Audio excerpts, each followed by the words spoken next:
desde sus consideraciones en el ámbito político, ¿cuáles son las principales amenazas, cuáles son los principales descuidos en los cuales podría estar incurriendo el Estado boliviano? Desgraciadamente son varios, que no solo son descuidos, son contradicciones inauditas con lo que fue el primer proyecto y plan de gobierno de Evo Morales. Después de todo el impacto mundial que causó Evo cuando dijo en Naciones Unidas que los derechos de la madre tierra son más importantes que los derechos humanos, cosa que rompía nuestros esquemas mentales, pero que lo defendió muy bien. En este momento, hace años ya, no hay, yo esto lo he dicho por la prensa, estoy esperando que me muestren un solo caso de defensa efectiva de los derechos de la madre tierra, no hay ni uno. Todo el tema hidrocarburífero es a costa en gran medida de la madre tierra.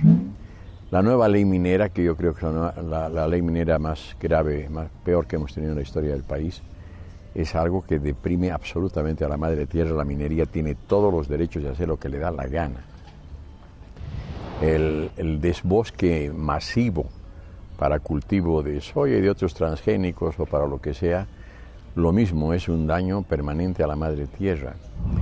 Las famosas mega represas hidroeléctricas, todo se está haciendo sin la más mínima consideración por esos derechos. Y eso tiene consecuencias muy graves a mediano y largo plazo para el país.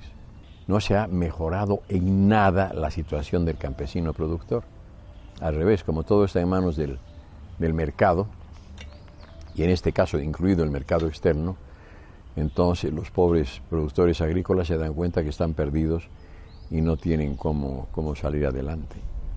Pero teníamos una especie de sujeto diferente ahora con el sujeto indígena campesino, ¿no? Sin embargo, cuando ocurre el escándalo del Fondioc, por ejemplo, era doloroso ver a dirigentes campesinas y campesinos que habían luchado toda su vida, que habían sido valientes, sacrificados, patriotas, críticos, constructivos, metidos en algo tan barato como es esa corrupción. Que la gran mayoría de los compañeros y compañeras indígenas que se han incorporado al aparato del Estado no lo han hecho con la concepción de que hay que cambiar el Estado, sino con que ahora me toca a mí cobrar mi parte de la herencia.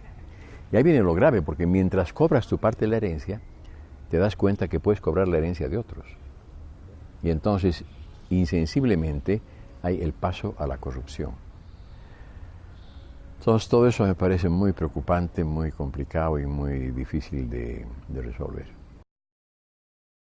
Nos ha hecho una reflexión esta tarde que realmente nos ha movilizado un poco en la dimensión que le estamos dando al tema agrario, a la visión y al imaginario que tenemos del campesino.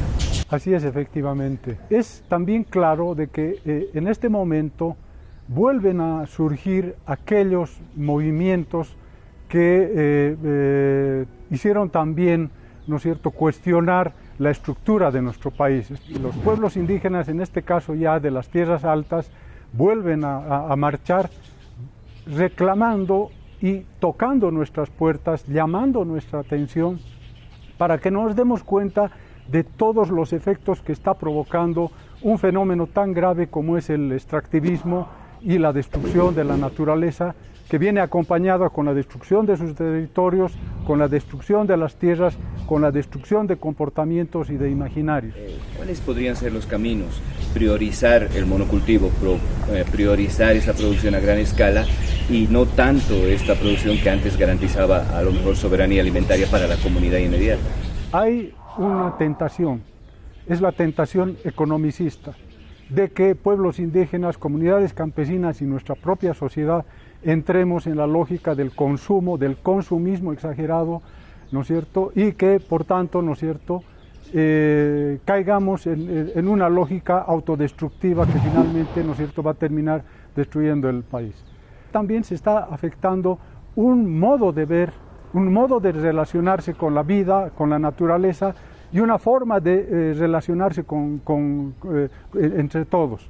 Y es esto, digamos, lo que habría que reivindicar y tomar en cuenta. Si no logramos detener este proceso extractivo, este proceso de destrucción, realmente habremos perdido como pueblo, como sociedad, como cultura, y nosotros tenemos la gran ventaja de ser un Estado plurinacional, Ojalá que esto no se quede sencillamente, ¿no es cierto?, en un título, en un nombre instalado en una constitución. Ojalá que pueda ser una práctica. Ese es el llamado, esa es la convocatoria. Lo primero que habría que hacer es entender lo que está sucediendo en el mercado agroindustrial en el país y básicamente en el mercado agrícola en general. Las formas de relacionamiento entre pequeños y medianos productores y estos a su vez con los grandes productores, los intermediarios, cómo están funcionando los mercados y cómo se vinculan con los mercados internacionales, todavía no está bien entendido. Entonces muchas veces la regulación termina siendo equivocada o termina siendo poco práctica para efectos de aplicación en la vida real. Eso por un lado. En segundo lugar, hay que entender que están trabajando 2 o 3 lógicas diferentes hoy día. Una de ellas tiene que ver con un factor altamente empresarial, en el que el capital es sumamente importante, pero que está descuidando el hecho de la productividad. Con la agricultura pequeña los problemas son bien complicados en el sentido de que la política macroeconómica tiene efectos muy directos, pero que no se hablan mucho. El ejemplo típico es el tipo de cambio. El tipo de cambio está desincentivando a la pequeña producción. Entonces hay un conjunto de medidas de política económica que hoy día han favorecido el consumo, pero que están desincentivando la producción. Por ejemplo, muchas de nuestras formas de producción son muy agresivas con el medio ambiente. Y si nosotros transparentamos el costo de estas formas de producción, probablemente la demanda empiece a ser más consciente. Hay mercados que prefieren cantidad por sobre calidad. Hay mercados que prefieren calidad por sobre cantidad. Y en el tema alimentario esto implica mayor valor nutricional, mejores formas de producción, formas más sostenibles de producción. Hay que encontrar un equilibrio, ¿no? O sea, hay que encontrar la manera en que el mercado satisfaga sus necesidades y manejándose en estos 2 extremos, pues ahí está la labor del Estado, señalizando cuáles deberían ser las formas de producción más sostenibles, pensando en las generaciones futuras y a través de campañas de comunicación que básicamente son la herramienta básica para reeducar el consumo. El punto de partida ahora para el análisis en adelante es la cantidad de comunidades y TCOs y la extensión que ocupan este tipo de propiedades. Por lo menos estaríamos hablando de 40 millones de hectáreas tituladas en forma comunitaria, ya sean comunidades campesinas, comunidades indígenas. Sabemos que muchas de estas comunidades no ocupan las tierras productivas y agrícolas donde están el sector empresarial. No son territorios que coinciden con los territorios más ricos en términos de potencial productivo y económico. No nos podemos quedar con los niveles de productividad, competitividad y producción que tenemos en el país, en este sector. Estamos en la cola en la región y lamentablemente los 3 millones de tierras cultivadas no son nada, por ejemplo, frente a Brasil. Brasil en este momento tiene más de 30 millones de hectáreas bajo producción de soya, mientras que Bolivia tiene 1 millón. Entonces las diferencias son abismales y obviamente Bolivia podría aumentar su potencial productivo, pero también velando de que no existan altísimos costos ambientales. Hemos visto que tiene grandes limitaciones las maneras en que se apoya al campesinado, en que se apoyan proyectos productivos.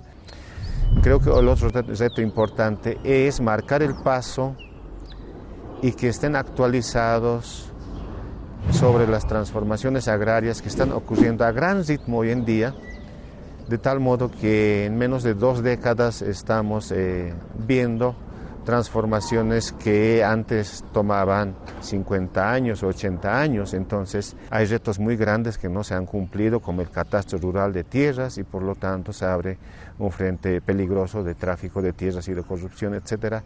Entonces la lista de cosas por hacer creo que es interminable.